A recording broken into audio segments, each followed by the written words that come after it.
Hello students. Uh, in this module, we'll be discussing various forms of business. And the first form of business would be that of a sole proprietor. And this is probably one of the most common forms of business in North America.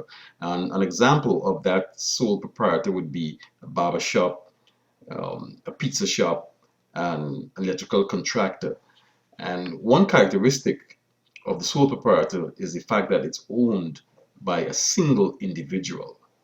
One disadvantage, however, of the sole proprietor is the fact that it has unlimited liability. So if the owner can't afford to pay his bills, his assets, his personal assets, including his house and boat and cars, whatever the case may be, would be totally liquidated.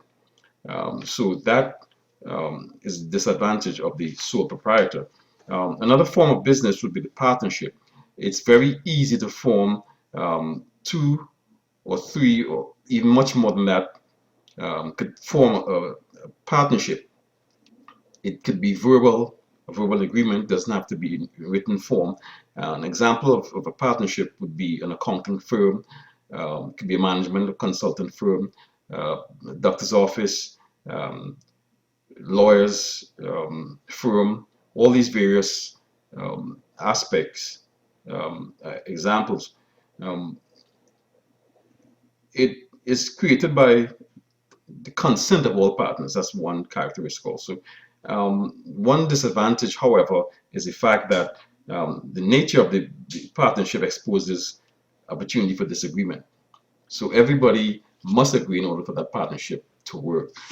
The final form of business would be the corporation, and the corporation is a separate entity or distinct entity from that of its owners, and it can be sued or it can sue.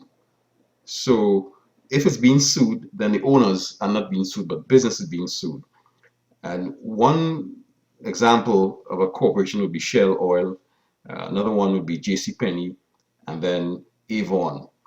So we have these examples. Also, some advantages of the corporation would be the fact that it can finance its operations through issuing shares, and it has limited liability. Disadvantage of the corporation is the fact that it has double taxation. Because the corporation itself has to pay taxes, and the owners have to pay taxes on the dividends that they receive. So that's the disadvantages of the corporations. And in this module, we'll be discussing these various forms of business.